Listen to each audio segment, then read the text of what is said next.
our security agencies has really disappointed Nigerians because most of the cases of bandit attack and kidnappings have not been solved till date. The perpetrators, continue kidnapping other victims. They continue harassing people, killing people here and there.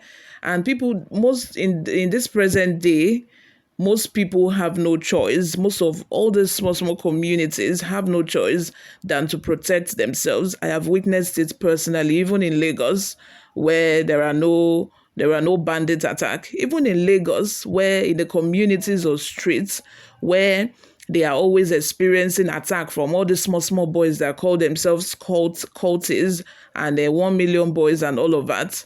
What they do is they organize themselves, people living on the streets. They put themselves together, young boys, elderly people, and they take turns in protecting the streets because they have realized that each time they go to the police officer, the police station to report cases like this, nothing comes out of it. Perpetrators do not get arrested, and it just the violence, the destruction just keeps thriving daily. So they have no other choice than to protect themselves. These people take turns on the streets daily to protect them. I have witnessed it. In some areas in Lagos, people sleep with their cutlass under their bed in case anytime it happens, they take their cutlass and they protect their family because they can no longer rely on the security agency to do that for them. This is a case that happened in Sokoto, where residents stormed forests and vowed to rescue 150 kidnapped victims and also recover the body of their Emir. I was saying it yesterday to someone that our strength is in our numbers. Once we unite together in one voice, we can do the unthinkable. In Anambra State, the governor decided to put people together when they felt that enough is enough. Enough is enough. When are we going to stop enduring the suffering from kidnapping and all these unknown gunmen? They decided to storm the forest in some of the cities, in markets, and they discovered 200 decomposing bodies and 200 bodies without head, with the head cut off. You can imagine that.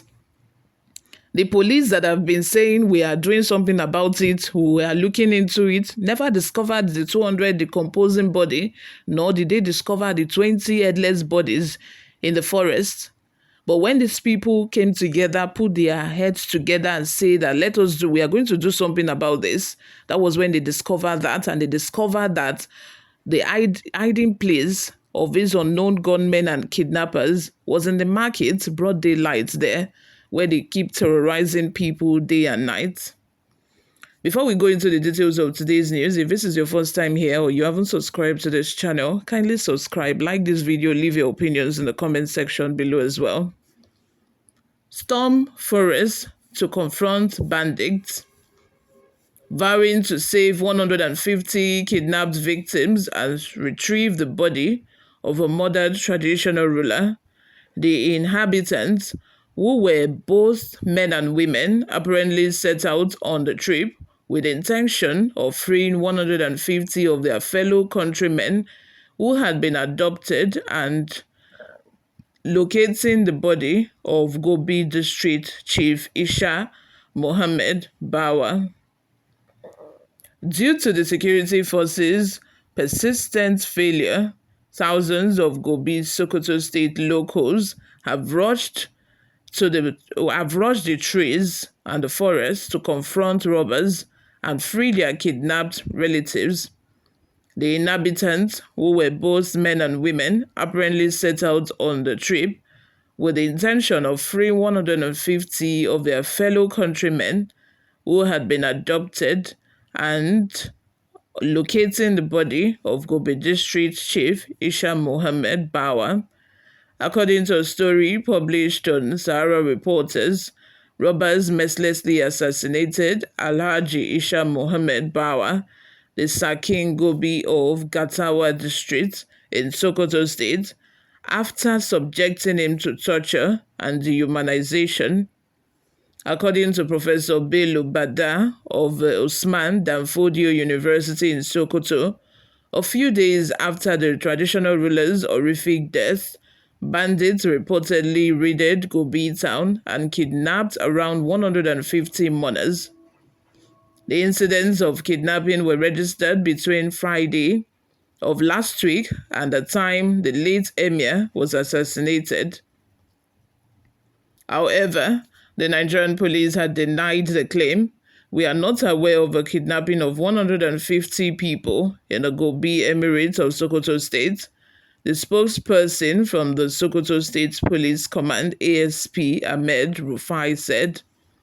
However, a widely shared video shows thousands of Gobi locals marching into the forest while chanting war songs and Allah's name. It's fights to finish. It's either us or them, that is the bandits. No going back, they chanted. This is not the way out. Weaponless residents cannot fight highly weaponized terrorist organization. It's a death mission. Me personally, I feel that, like I said, there is power, there is great power in numbers. How many people are they going to kill?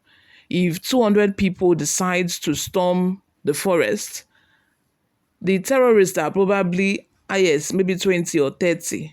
If 200 civilian people decide to storm that forest, they are going to overpower the bandits. Forget that the bandits might have, weapons, they might have guns and all of that. I believe strongly that with tactics, these civilians can still overpower the bandits and rescue their relatives from them, because it's becoming too much. It's just too much. It's unbearable. After killing their emir, then the people came together to mourn the emir and to say their final goodbyes and farewells. And then you went into the town and kidnapped about 150 people again. I feel that was what angered these people to say that, oh, we are going into that forest.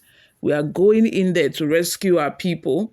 And mind you, these people not only killed the emir, they tortured the emir, they victimized him, they terrorized him right there in the forest before killing him. And at the end of the day, they did not even release his corpse to be buried. They did not release his corpse. They buried his corpse right there in the forest. They buried him there.